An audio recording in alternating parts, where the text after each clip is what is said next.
He is a former federal prisoner who served time at 11 institutions of various security levels in 5 different states, and he now advises people who are about to go to prison. Same information? Are they saying it was possible? Hey, real quickly, all that commissary stuff, he's not getting any of that because people in the SHU have an abbreviated list. I got my MTV out. Savage! I'm a savage! Oh! I'm a savage! Whatever I want, I'm going to get! Whatever I want, I have to get! Say goodbye to the high life, because Diddy's world now revolves around 4 cold, unforgiving walls every single day. Jail is terrible for anybody, but for someone who's used to having people wait on them hand and foot and never stands in line and always, gets front row and gets the best table and get to have the exact opposite, what a life-changing moment. I mean, it's... Life at MDC is a far cry from red carpets and private jets. This place isn't nicknamed Hell on Earth for nothing. Known for its brutal conditions, cramped cells, and unforgiving atmosphere, MDC has broken even the toughest spirits. But here's where it gets intriguing. While ex-inmates might scoff at the idea of anyone getting special treatment, whispers are starting to spread that Diddy's time in lockup might not be as unbearable as expected. Just when you thought it couldn't get any more jaw-dropping, an ex-prison guard has come forward with claims that'll make you do a double take. You have your bed with a 1.5-inch mattress, no pillow, and you also have a locker. So you basically have 3 feet by 5 feet to move around. So you have a basic 15 square feet. It is a horrible, horrible place. So, what's really going on behind those bars? Is there more to this story than meets the eye? Buckle up, because we're about to dive deep into the rumors, and if there's any truth to them, things are about to take a shocking turn. The music mogul who once traveled by private jet to all those mansions is now in a jail that is notorious for its bad living conditions. Sean Combs, better known as P. Diddy or now inmate 37452D54, is living a nightmare at New York's Metropolitan Detention Center, MDC, in Brooklyn, a facility notoriously dubbed Hell on Earth. Here, luxury is a distant memory, replaced with brutality, illegal substances, chaos, life-threatening tension, and shared showers far from the glamorous parties he once hosted. For someone who once lived in luxury, surrounded by celebrities, models, and unimaginable decadence, his fall from grace couldn't be starker. The fall began in September 2024 when his world came crashing down. He was slapped with serious charges, including racketeering and running a criminal enterprise linked to numerous offenses against women. For a man who once ruled a billion-dollar empire built on music, fashion, vodka, and more, this marked the ultimate downfall. In his prime, Diddy was the definition of opulence. He became a cultural icon in the 90s and amassed a fortune most could only dream of. His parties were legendary, but now he's facing a harsh reality far from the red carpet. Word on the street is that he's being kept in isolation for his safety, but that's far from a smooth ride. He's completely cut off from the outside world, with only brief moments of contact with his legal team or family. Imagine being locked in a box, left alone with nothing but your thoughts, fear, anger, regret. Who knows what else is running through his mind? His attorney has made it clear, MDC is much worse than missing a few luxuries. This facility is notorious for its inhumane conditions, moldy showers, freezing cold cells in the winter, unbearable heat in the summer. It's like being stuck in a never-ending nightmare. Inside those walls, none of his past success matters, he's just another inmate trying to survive in a harsh environment. Even the smallest things, like fighting for a spot in line or a seat at mealtime, can spark violence. For someone like Diddy, a high-profile target, the danger is even greater. Sources confirm he's being held in the special housing unit, meaning 24-hour lockdown. Every move he makes is controlled and heavily monitored. No one leaves their cell without leg irons, handcuffs, belly chains, and at least 2 or 3 guards. If that wasn't enough, reports of corruption and misconduct among the guards are rampant. Some turn a blind eye to aggressive fights, smuggle in contraband, and even incite conflicts. In this place, survival isn't just about keeping your head down, it's about making alliances and playing the game. They told the judge the jail he was being sent to is dreadful, dirty, inhuman, and an ongoing tragedy. The public reaction has been divided. Some believe Diddy is finally facing justice, while others are concerned for his safety behind bars. For many, this is karma catching up to him, but for others, no matter the accusations, Diddy is still facing real-life dangers. Former prisoners have shared that Diddy's daily life in the special housing unit is far from his past luxury. His wake-up call comes at 6 a.m. sharp, and it's unlikely he gets much rest before then. The SHU is eerily quiet at night, but occasionally a scream will break the silence, pulling Diddy from his restless sleep. It's hard to imagine how anyone could sleep comfortably on a 1.5-inch mattress without a pillow. This is a far cry from his former $40 million mansion, where he woke up to soft sheets and expansive rooms.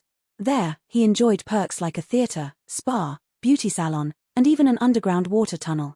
Now, in his cell, he faces a world of stark contrast.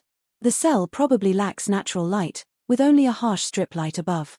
His bed, bolted to the floor, is made of iron, no comfort. Next to it is a tiny, all-in-one in-suite with a sink and toilet. That's it. He spends 23 hours a day in isolation, with only concrete walls and the occasional visit from a cockroach to keep him company. Isolated in this harsh environment, Diddy may cope with strange mechanisms, like naming a bug just to stay sane. His family can see him, and his lawyer visits regularly, but for the most part, he's confined to his tiny, uncomfortable space. The routine is bleak, but necessary for survival. Every morning, Diddy is expected to make his bed, mop the floor, and clean the sink and toilet. While humiliating for someone who once had an army of household staff, these small chores provide some structure and purpose. Breakfast arrives through a small hole in the door, no luxury here. Forget caviar and gourmet meals. Instead, he gets powdered scrambled eggs, cheap white bread, milk, and sweet juice. This is one of 3 meals a day, adding up to about 1,800 calories, the minimum requirement by law. The downside: the food rarely arrives hot. Diddy, once accustomed to dining at the finest restaurants, now eats cold, unappetizing meals. The mystery meat and cold hot dogs made from muscle and sinew are a far cry from the world-class dining he's used to. Some meals cost just a few bucks, but they're often far from appealing. There have even been reports of maggots in the food, an inmate's nightmare, especially for someone who's used to dining at the world's most exclusive spots. Despite the grim surroundings, Diddy has access to the prison commissary, where he can buy candy, coffee, tea, and snacks to supplement his meals. He can also purchase personal items like clothing and a radio, easing his harsh isolation a little. But this financial freedom is limited. Diddy now has a budget of just $160 every 2 weeks, nothing compared to the millions he was used to spending. With this small amount, he'll have to make tough choices when it comes to what to buy.